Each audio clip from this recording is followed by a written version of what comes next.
l'Espagne. Je te parle de 2003. On rentrait à l'hôtel. On partageait le même hôtel que les Espagnols. L'Espagne a toujours eu un chef cuisinier. Je marchais quand il est venu me saluer et il m'a dit... Monsieur Tocali? Non, je suis occupé, excusez-moi. Je voudrais vous parler d'un jeune, Léo Messi, de Rosario. Vous le connaissez? Je ne parle pas affaire avec des inconnus, contactez la fédération. Il a 15 ans, les Espagnols veulent le sélectionner, mais il veut jouer dans la sélection argentine. Quel gamin de 15 ans ne voudrait pas jouer dans la sélection argentine? Vous ne comprenez pas, c'est un phénomène, un génie. Si vous ne le prenez pas dans les moins de 17 ans, on le perdra pour toujours. Si on m'avait payé à chaque fois que j'ai entendu ça, je serais multimillionnaire. Pardon. Attendez, son père vous envoie ça. Si ça ne vous intéresse pas, tant pis, mais sinon appelez-le, c'est urgent. Je vous en prie. Surtout, n'en parlez pas aux Espagnols. Bien. C'est tout? Oui, monsieur Tocali, merci beaucoup. Au revoir. Je suis reparti sans même le remercier. Alors, pour la finale des moins de 17 ans, un cuisinier est venu dire « J'ai un joueur qui va te sauver ». Un joueur qui va me sauver? J'ai répondu non. Non, c'est la sélection nationale.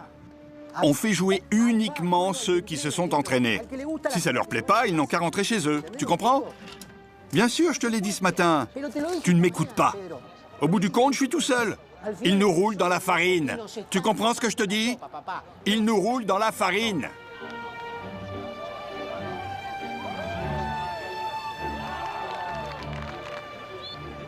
Il y avait 5 actions de Léo. Il prenait le ballon, il marchait et il passait de 0 à 100 en 3 mètres. J'étais sidéré. Avec José, on se disait que dans la sélection des jeunes, on avait besoin d'un joueur rapide, un joueur capable de changer de rythme. J'ai dit, il est parfait. Tu ne savais rien de lui à ce moment-là. Je ne le connaissais pas du tout. Attends une seconde, s'il te plaît.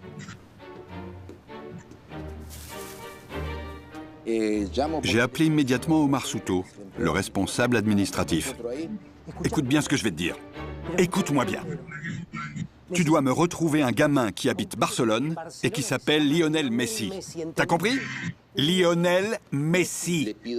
Je lui ai demandé de le contacter en Espagne par l'intermédiaire de Javier, qui était dans l'équipe première et qui pouvait le faire. Merci. Je crois qu'il a fallu 40 minutes. J'appelle de la part de la sélection argentine de football. C'est formidable. Le père du garçon était enthousiaste. Il m'a dit qu'il demanderait l'autorisation de Barcelone et qu'il viendrait. Il avait 16 ans et ils l'ont pris dans les moins de 20 ans ou les moins de 18. Ils ont joué contre le Paraguay.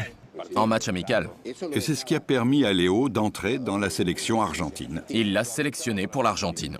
Si Messi avait joué pour l'équipe d'Espagne qu'on a vue au dernier mondial... Et qui a gagné 2 Coupes d'Europe. Elle aurait été imbattable. Portons donc un toast à cette vidéo, à ce match que tu as organisé en Argentine, et au fait que Julio t'ait autorisé à acheter son billet pour le faire venir. Le Real Madrid aurait fait jouer Messi à 17 ans. J'espère que je pourrai continuer à jouer dans l'équipe première. Il a fini par jouer dans l'équipe première et on ne l'a pas beaucoup revu. C'était le bon moment techniquement pour l'équipe première, pour son entraîneur d'alors et pour son effectif de joueurs. Ronaldinho l'a traité comme un fils. Ce sont les joueurs qui demandaient « Faites rentrer Léo ».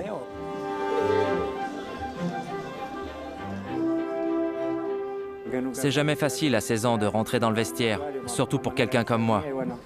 Mais Ronaldinho, les Brésiliens, Deco, Silvinho, Mota, ils m'ont tout de suite adopté. Le premier jour, Ronaldinho m'a fait asseoir près de lui. C'était plus facile.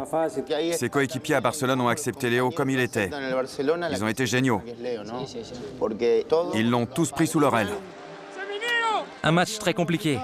On a pu ouvrir le score. Ça a bien marché. Ils l'ont protégé. Ils l'ont aidé à grandir. Rijkaard était patient, très patient. Rijkaard avançait étape par étape, sans se presser.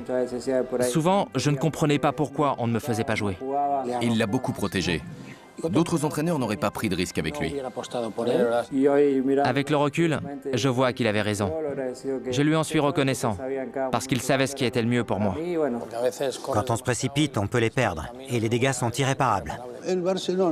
À Barcelone, Messi a eu à l'époque un entraîneur qui, selon moi, appartient à l'école hollandaise. Tout ce que faisait Rijkaard était simple, efficace. Il l'a pris dans l'équipe première. Même après ses débuts à Barcelone, personne ne se doutait qu'il allait devenir le meilleur joueur du monde. Le premier but qu'il a marqué à Barcelone. Ce jour-là, il a marqué un but incroyable. Sur une passe de Ronaldinho. Un sombrero sous la transversale. Le premier à venir l'embrasser a été Ronaldinho. J'ai pas réalisé ce qu'il faisait. Avec les cris du public, j'étais tellement content d'avoir marqué mon premier but. Ensuite, quand j'y ai repensé au calme, sa manière de fêter ça, j'ai compris que je comptais pour lui. Comme si c'était lui qui avait marqué. Il l'a embrassé comme le ferait un père. Il avait un feeling particulier sur le terrain. En plus, il s'amusait. Incroyable. Ronaldinho est quelqu'un de loyal. Contrairement à certains qui se diraient « Oh, Messi progresse beaucoup ».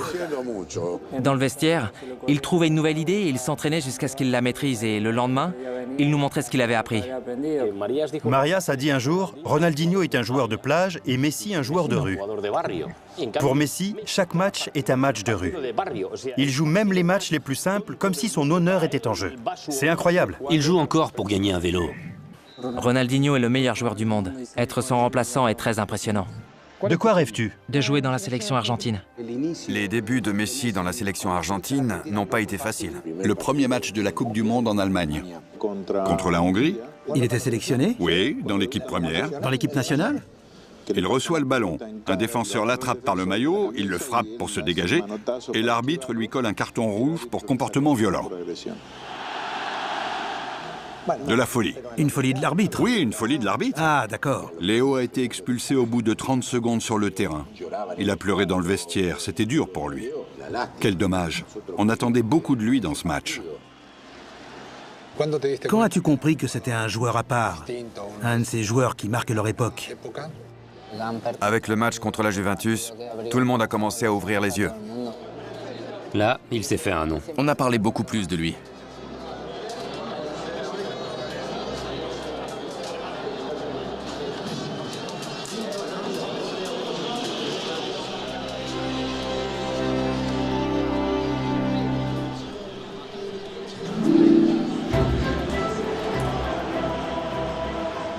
Ce qu'il a fait au Camp Nou, c'était impressionnant. Il devait avoir 17 ans. Ce qu'il a fait ce soir, c'est impressionnant. Il a montré tout son talent contre une Juventus qui a tout fait pour gagner. Ils ont fait beaucoup de fautes pour tenter de l'arrêter. Et d'arrêter Iniesta, qui l'a beaucoup aidé. Il a donné du fil à retordre à la Juve, qui avait pourtant des joueurs de haut niveau. Même Capello, leur entraîneur, a dit « Je crois que je n'ai jamais vu un joueur avec autant de qualité à cet âge-là. De la personnalité, de la vitesse, il a tout. » Rijkaard et Capello ont eu une discussion sur la pelouse. Capello a dit « Tu me le donnes ?» Rijkaard a répondu « Non, pas question. » Il faut protéger un talent comme celui-ci. Ce soir, il était fantastique. C'était un plaisir pour le public de le voir jouer. Personne ne l'avait jamais vu avant qu'il apparaisse au Camp Nou. C'était la première fois qu'il criait « Messi, Messi, Messi !»